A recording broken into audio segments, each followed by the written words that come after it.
Ribuan tentara Afghanistan kabur pasca bentrok dengan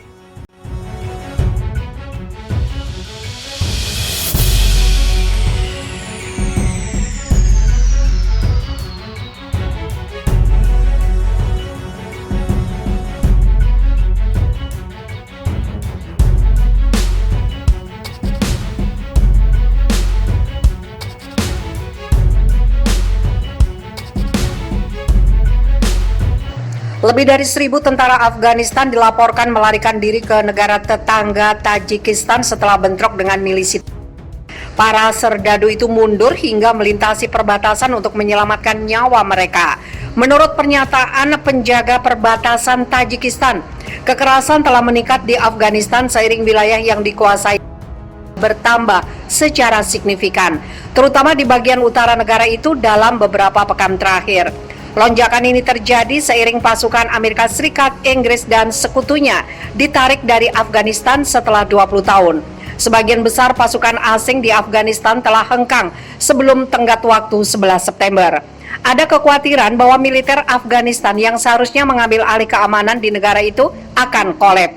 Berdasarkan kesepakatan dengan Amerika Serikat dan sekutunya di NATO bersedia untuk menarik semua pasukan mereka dengan syarat kelompok militan tersebut tidak membiarkan kelompok ekstremis beroperasi di wilayah yang mereka kuasai. Tetapi tidak setuju untuk berhenti memerangi pasukan Afghanistan, dan sekarang mereka dilaporkan menguasai sekitar sepertiga dari negara itu. Mundurnya pasukan tersebut adalah ketiga kalinya tentara Afghanistan melarikan diri ke Tajikistan selama 3 hari terakhir dan kasus kelima selama 2 minggu terakhir. Secara total hampir 1.600 tentara telah melintasi perbatasan. Kelompok terbaru pasukan Afghanistan mencari perlindungan pada Senin pagi setelah bertempur dengan kombatan pada malam hari, kata Komite Keamanan Nasional Tajikistan. Telah menguasai semakin banyak wilayah di provinsi Badakhshan dan Takhar yang berbatasan dengan Tajikistan, memblokir semua jalan dan orang-orang ini tidak punya tempat untuk pergi selain menyeberangi perbatasan, kata seorang pejabat senior Afghanistan kepada kantor Reuters pada hari Senin. Zabihullah Atiq, seorang anggota parlemen dari Badakhshan, mengatakan pasukan Afgan telah menggunakan berbagai rute untuk melarikan diri. Penjaga perbatasan Tajikistan mengatakan para tentara Afghanistan mendapat tempat tinggal dan makanan, namun tidak memberikan keterangan lebih lanjut.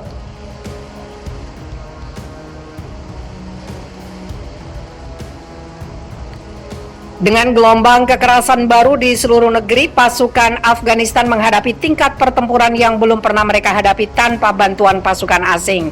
Pejabat pemerintah sudah berusaha tanpa henti untuk memotivasi para tentara dengan menekankan pengorbanan mereka. Namun motivasi banyak tentara menghilang di tengah kabar tentang kekalahan, runtuhnya distrik-distrik penting, dan jatuhnya korban. Pejabat militer di Kabul berbicara tentang mundur secara taktis setiap kali pemberontak berhasil menang. Tetapi kami mendengar dari komandan di medan perang tentang kekurangan amunisi dan keterlambatan dalam pengiriman bantuan. Di provinsi Badakhshan, tempat pemerintah kehilangan banyak wilayah dalam beberapa hari terakhir. Sumber-sumber lokal mengatakan banyak pejabat pemerintah melarikan diri ke Kabul jauh sebelum menyerang. Ini tidak hanya dapat membuat para prajurit berkecil hati, tapi juga menimbulkan pertanyaan yang lebih besar tentang loyalitas para pejabat tinggi yang terlibat dalam perundingan damai. Akankah para pemimpin politik Afghanistan yang keluarganya sudah tinggal di luar negeri akan tetap berada di negara itu jika perang saudara benar-benar meletus?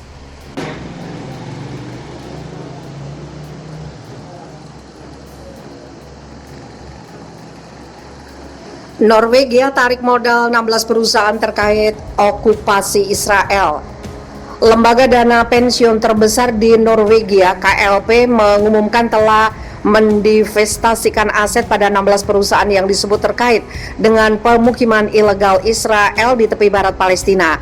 KLP sejauh ini mengelola setidaknya lebih dari dana pensiun 550.000 warga Norwegia dengan nilai mencapai 95 miliar US dollar. Divestasi itu diputuskan setelah publikasi Perserikatan Bangsa-Bangsa pada Februari 2020 merilis daftar 112 perusahaan yang memiliki keterkaitan dengan pemukiman Israel di tepi barat yang melanggar hukum internasional. Beberapa perusahaan itu terdiri dari perusahaan telekomunikasi Motorola, Airbnb, Expedia, hingga TripAdvisor. Motorola dan perusahaan lain berisiko terlibat dalam pelanggaran hukum internasional di Palestina yang diokupasi, kata KLP melalui sebuah pernyataan pada Senin 5 Juli seperti dilansir AFP. KLP menuding Motorola kerap menyediakan perangkat lunak yang digunakan pemerintah Israel untuk mengawasi wilayah perbatasan dengan Palestina. Divestasi dari Motorola Solutions adalah keputusan yang sangat langsung atas peran pengawasannya di wilayah pendudukan, kata KLP menambahkan. Selain Motorola, KLP juga mencabut modal mereka dari operator telekomunikasi di tepi barat karena dinilai berkontribusi membuat permukiman menarik bagi para pemukim. Beberapa perusahaan itu mencakup Altice Europe, Bisek, Cellcom Israel, dan Partner Communication. KLP turut melepas saham terhadap setidaknya 5 bank dan beberapa perusahaan kontraktor seperti Elsem Multinational Perancis. Para perusahaan itu dianggap memfasilitasi atau membiayai pembangunan perumahan dan infrastruktur pemukiman Yahudi di tanah Palestina. Selain KLP, perusahaan pengelola dana pensiun di Norwegia lainnya juga telah menarik modal dari beberapa perusahaan yang memiliki koneksi dengan permukiman Israel. Selain soal Palestina, pada akhir Juni lalu, KLP juga mengumumkan divestasi dari perusahaan pelabuhan India dan grup logistik Adani Ports. KLP menuding Adani Ports memiliki keterkaitan dengan junta militer Myanmar yang mengkudeta pemerintahan sipil pimpinan Aung San Suu Kyi pada Februari lalu.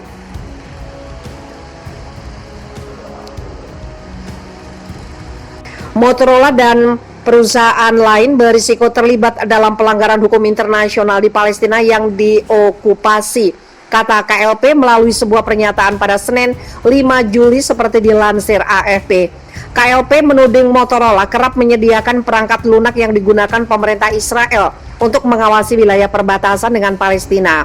Divestasi dari Motorola Solutions adalah keputusan yang sangat langsung atas peran pengawasannya di wilayah pendudukan, kata KLP menambahkan. Selain Motorola, KLP juga mencabut modal mereka dari operator telekomunikasi di tepi barat karena dinilai berkontribusi membuat permukiman menarik bagi para pemukim.